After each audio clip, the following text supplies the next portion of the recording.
Carlos Milani, bonjour. Bonjour. Alors très brièvement, une petite présentation pour ceux qui nous écoutent et qui nous regardent.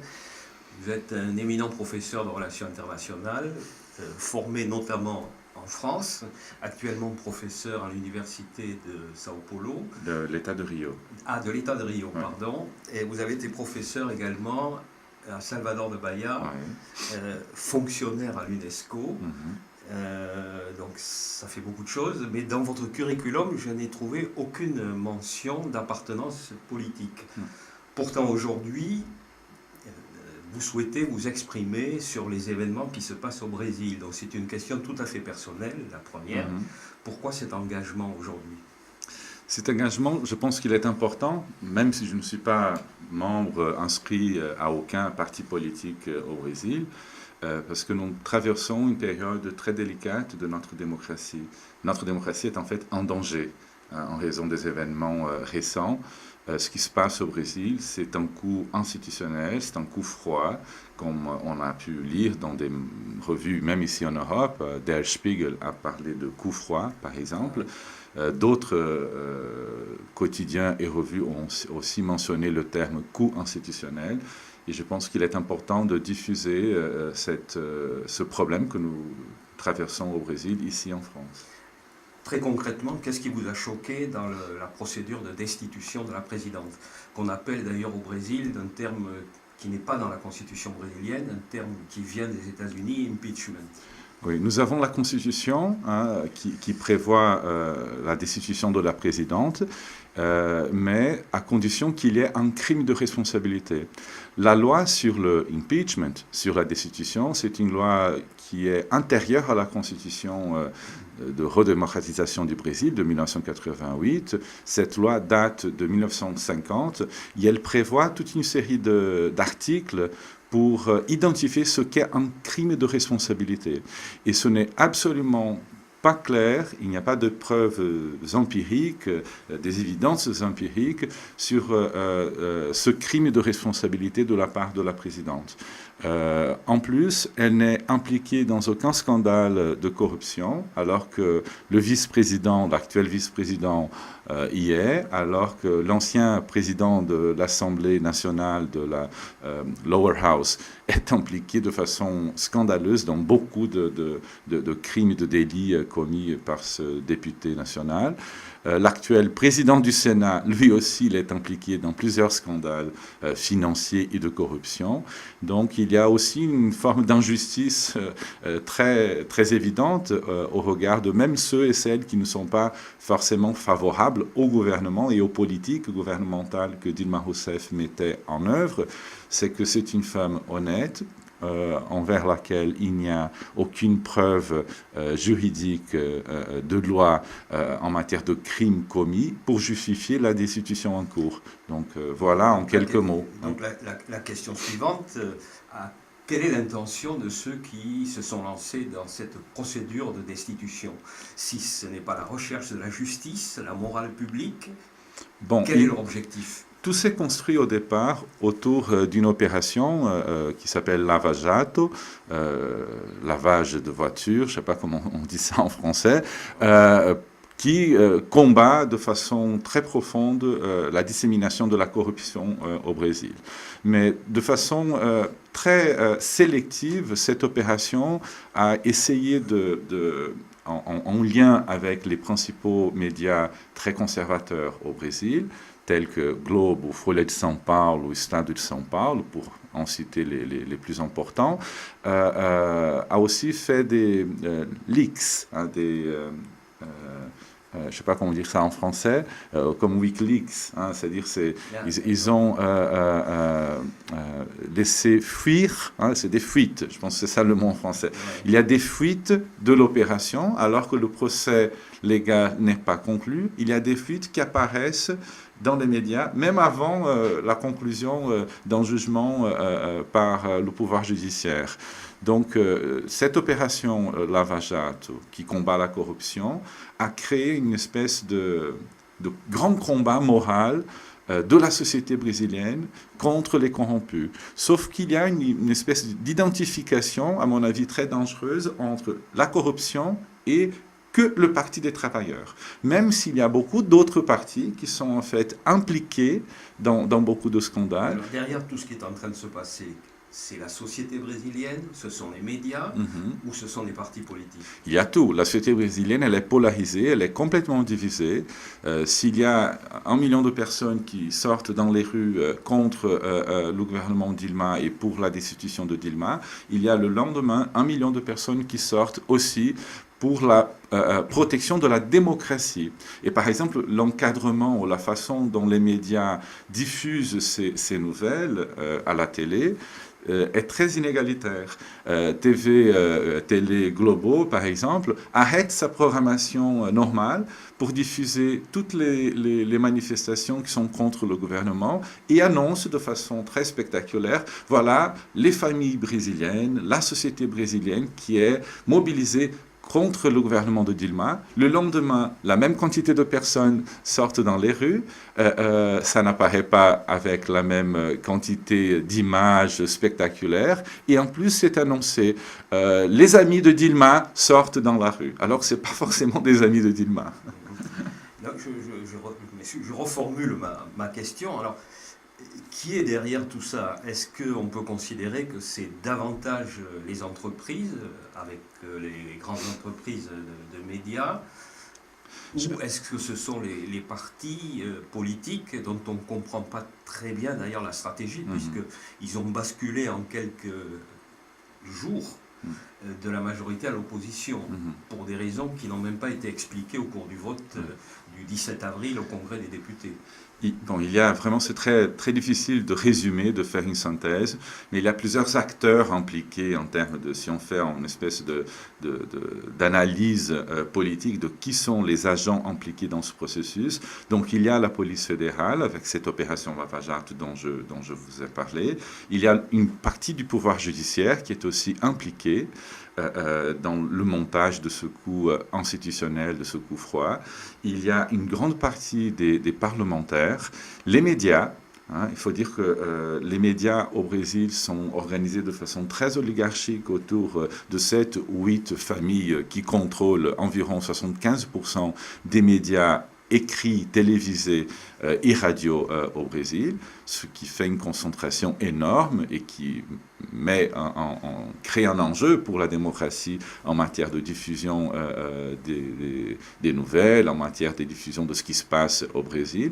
Et par rapport aux partis politiques, donc cette composition dont vous parliez au sein du Congrès national, au sein du Parlement, il faut dire que parmi les 513 députés nationaux que nous avons dans notre Assemblée, il y a à peu près 320, 324, les comptages diffèrent selon les sources, qui sont impliqués dans des scandales de corruption. Donc ça fait 2/5, 2/3 presque de l'Assemblée nationale qui est impliquée dans des scandales de corruption. Et il y a une fragmentation politique. Le Congrès brésilien est le congrès le plus fragmenté en raison du système électoral.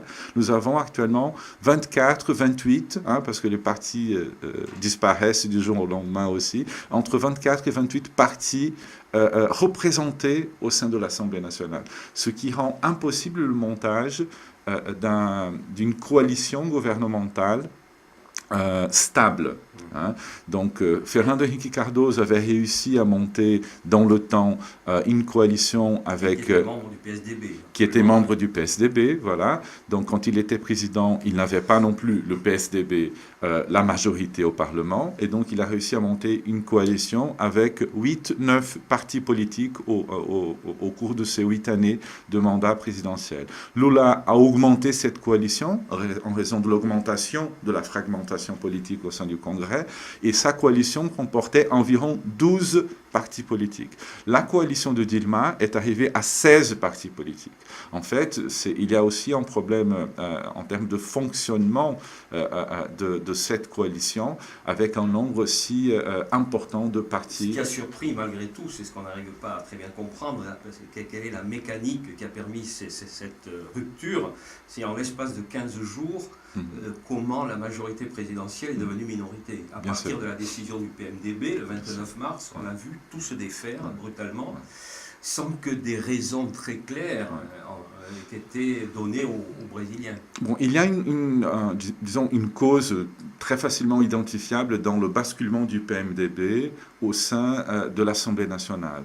Et c'est le rôle qui a été joué par Eduardo Cunha, le président de l'Assemblée nationale, le leader principal du PMDB à l'Assemblée nationale, et qui a réussi, en raison du système électoral brésilien, je n'ai pas le temps d'entrer dans le détail, mais aussi du mécanisme de financement des entreprises privées, des campagnes électorales au Brésil, qui était considéré jusqu'il y a très récemment un mécanisme légal de financement de ces campagnes électorales par les entreprises privées.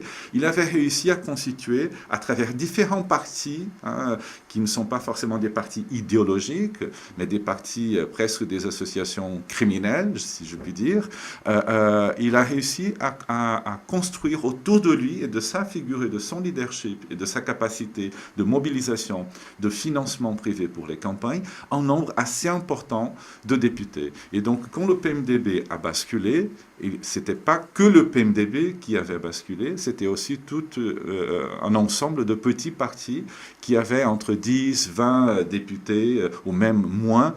Par exemple, le très jeune parti de la femme brésilienne, le PMB, qui a 8 députés, dont d'ailleurs aucune de femmes, même si le parti s'appelle, c'est presque une plaisanterie de mauvais goût en ce moment, mais le parti de la femme brésilienne est formé de mecs. Donc c'est très intéressant pour voir un peu la non-identification idéologique d'une bonne partie de ces partis, politiques au Brésil, ce qui rend le montage d'une coalition gouvernementale et d'une majorité, comme vous dites, très difficile. Mais quel est l'intérêt pour ces partis de changer d'orientation ?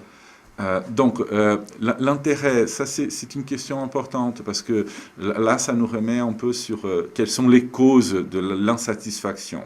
Donc je pense qu'il y a une pression populaire importante pour la continuité des politiques de combat contre l'inégalité sociale au Brésil. Très fréquemment, j'entends dire ici en Europe et même ici en France pendant ce court séjour d'un mois, la corruption est le plus grand problème brésilien. Et je dis non. C'est l'inégalité qui est le plus grand problème brésilien. La corruption est un problème brésilien qui est important au sein des institutions, au sein de la société elle-même, c'est vrai, mais l'inégalité est à mon avis de loin notre plus grand fléau. Et donc ces petites mesures, ce qu'il faut aussi dire que les mesures qui ont été mises en place par Lula et par Dilma n'ont pas résolu le problème de l'inégalité. Mais notre indicateur Gini qui mesure l'inégalité, il s'est amélioré nettement. La courbe de réduction de la pauvreté, de la famine, de la faim au Brésil, elle s'est vraiment réduite de façon impressionnante ces 12, 13, 14 dernières années. Sauf que maintenant, nous arrivons à un moment très crucial en termes de difficulté du modèle de développement brésilien. Nous n'avons plus des taux de croissance élevés. Au contraire, nous avons des taux de décroissance importants. Le modèle industriel, le modèle agricole, le développement est en cause. Et pour continuer à répondre à cette demande croissante de la société brésilienne de réduction de l'inégalité, maintenant il faut toucher à certains intérêts qui sont des intérêts majeurs des classes les plus aisées. Et au Brésil, nous avons malheureusement une partie de l'élite qui est très prédatrice, qui ne veut pas partager et qui n'a pas perdu pendant les années Lula, mais que maintenant, en fonction de nouveaux enjeux pour le modèle de développement au Brésil et face à la décroissance et à la crise économique globale, il aurait fallu toucher certains de ces intérêts par l'augmentation de certains impôts, par l'augmentation des mécanismes de réforme agraire foncière au Brésil, par l'augmentation de l'entrée de personnes plus en difficulté en termes d'accès aux services publics. Tout cela coûte cher. Qui paye, bien évidemment, les classes les plus aisées n'ont pas forcément envie de payer cette facture.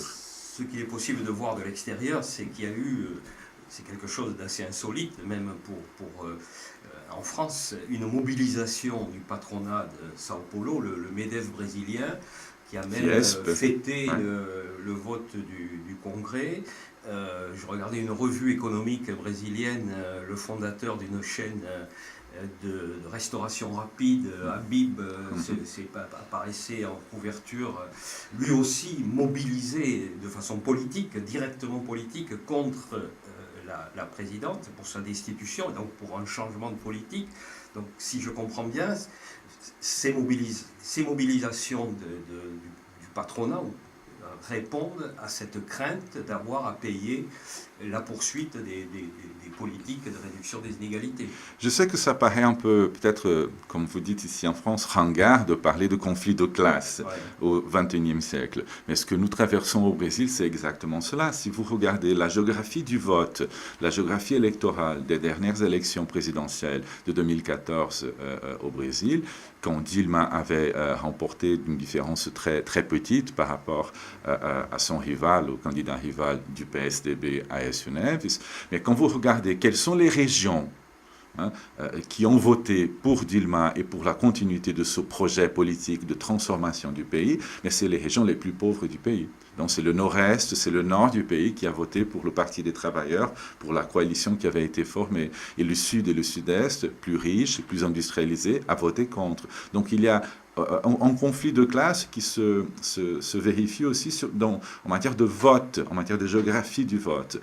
Dans les derniers sondages, pour revenir vers le jour d'aujourd'hui, les derniers sondages qui ont été publiés par Datafolha montraient par exemple que plus les gens avaient des ressources économiques en termes de rente, plus le vote était bien à droite au Brésil, mais bien à droite. Et le candidat le plus voté par ceux qui reçoivent un revenu de plus de 10 salaires minimum au Brésil, qui correspondent environ à 4-5% de la population brésilienne, ils votaient même pas pour les candidats du PSDB, mais pour le candidat Bolsonaro, qui est une espèce de Berlusconi mélangé avec des leaders d'extrême droite que vous avez ici en France et dans d'autres pays européens, avec des propositions outrageantes pour notre Constitution, pour le droit des femmes, pour le droit des minorités, et ainsi de suite.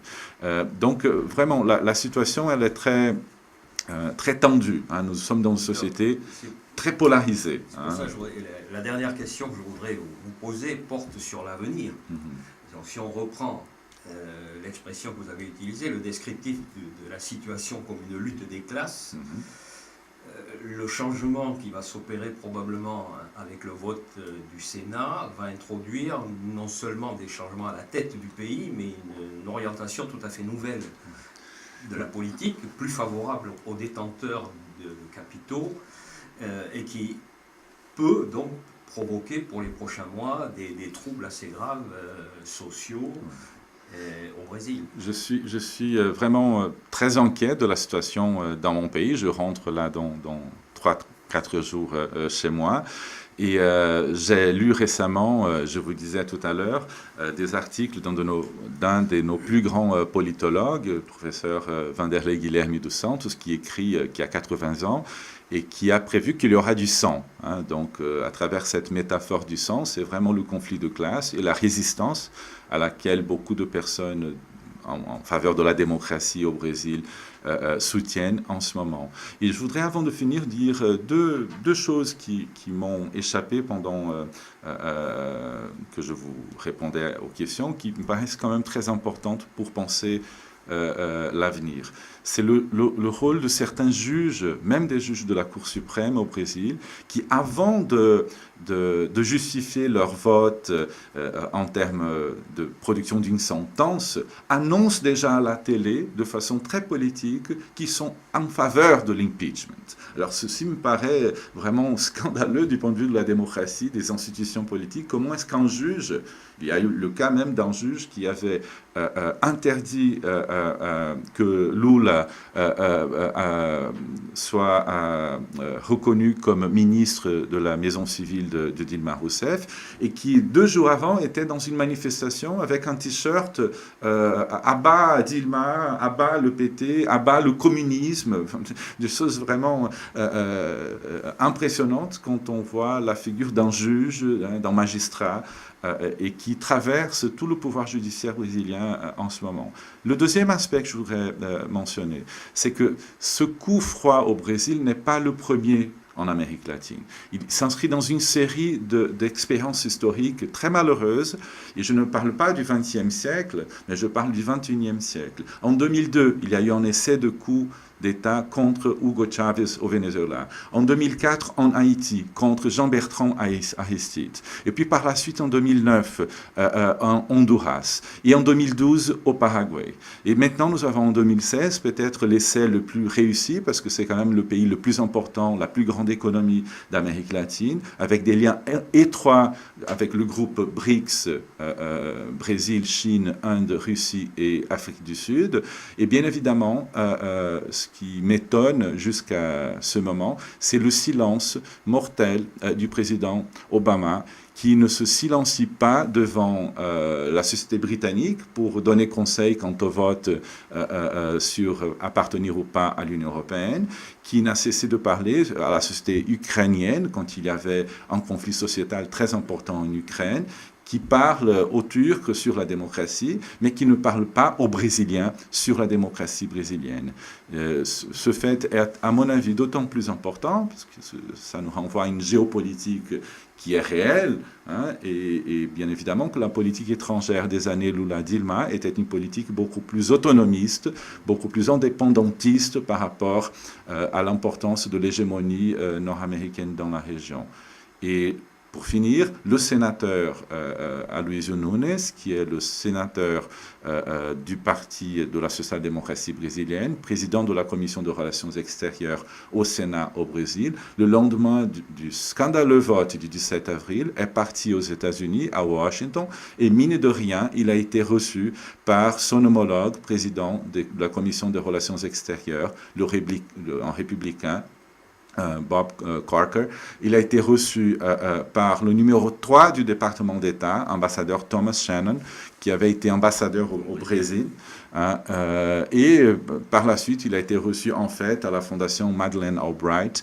Donc le gouvernement des États-Unis, non seulement il est silencieux devant ce qui se passe au Brésil, mais il est, à mon avis, complice, encore une fois, étant donné que la personne la plus importante du département d'État aux États-Unis pour l'Amérique latine, a reçu ce sénateur. Il n'a pas reçu l'autre côté, l'autre acteur, pour éventuellement avoir deux visions différentes de ce qui se passe au Brésil. Merci. Merci beaucoup. À suivre. On vous rappellera éventuellement.